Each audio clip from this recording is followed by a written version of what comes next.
If you haven't heard by now, Kanye West went on yet another unhinged Twitter rant, something we've all come to expect from him over the years. But this time it hit a little differently. This wasn't just Kanye stirring the pot for attention.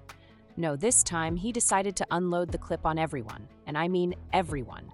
No one was safe from his tirade. But that was just the beginning. He also showed up to the Grammys, completely uninvited. And if that wasn't awkward enough, his wife showed up too, except her clothes apparently didn't get the memo. She was standing there practically exposed while cameras flashed from every angle. The whole thing was just a mess, embarrassing, chaotic, and quite frankly, exhausting to witness. The public response? People weren't feeling it, not this time. Then came the Super Bowl commercial. Strange doesn't even begin to describe it. Kanye used the massive platform to direct people to a website, which, once people actually checked it out, turned out to be filled with racist memorabilia. The backlash was immediate. Shopify shut the site down. His talent agency dropped him. Doors started closing on him left and right.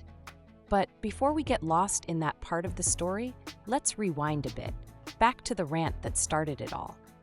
If you didn't see the tweets yourself, don't worry, you didn't miss much. But to summarize, at one point, he even tweeted out, "Free Diddy," like he was just trying to stir the pot for no reason. The problem? People didn't care. His usual antics, the shock value, the look at me moments just weren't landing like they used to.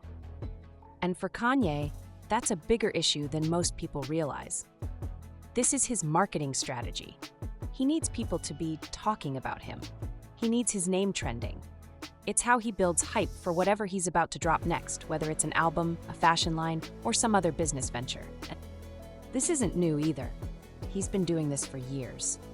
If you go back to the Life of Pablo era, the lead single from that album was Famous. That song had that line about Taylor Swift, you know the one. I feel like me and Taylor might still have, I can't even say that part. But the point is, Kanye was once again dragging Taylor Swift's name into controversy years after interrupting her at the 2009 VMAs. Why? Because it worked. He was in the headlines, and boom, he drops an album that sells like crazy. And that's when I started to realize something. Kanye had always been controversial, sure. But before this, it felt like there was some artistic or cultural reason behind it.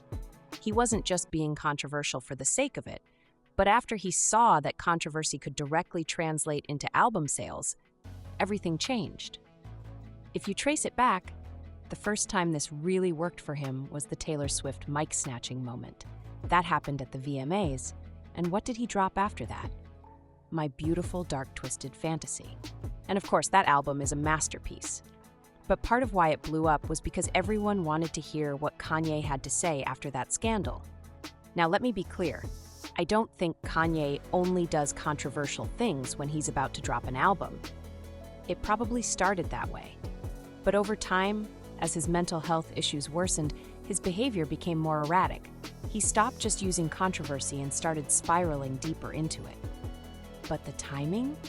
The way his biggest outbursts always seemed to precede a new album or project. That's not a coincidence. This time, he's gearing up to release Bully. And here's where things get messy. Times have changed. The old tricks don't work the way they used to. People have been through too much in the last 5 years. The shock factor isn't there anymore. My sister just walked in and showed me that Google Maps changed the Gulf of Mexico to the Gulf of America. People are dealing with things way bigger than Kanye's latest attention-seeking stunt. And ironically, he's part of the reason for that shift. Remember Red Hat Kanye? Back when he was parading around in a MAGA hat? People were losing their minds, asking what is he doing, has he lost it? And then, surprise, surprise, he drops Ye. But people got used to that. So when he was ready to drop another album, Vultures, he had to up the ante. He started tweeting even wilder things, saying things that got him banned from social media entirely. But again, people adjusted. So this time he had to go even further. But now he's hit a wall.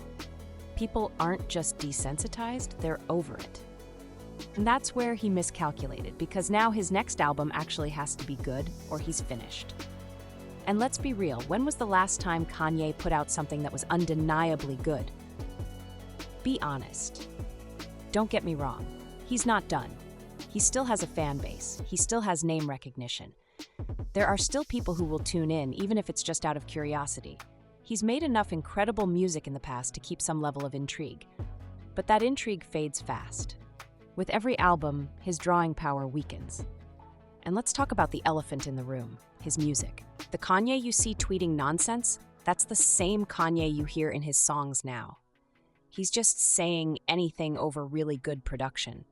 And even his most loyal fans are struggling to defend him these days because the one thing that used to shield him, his undeniable musical genius, isn't hitting the same anymore.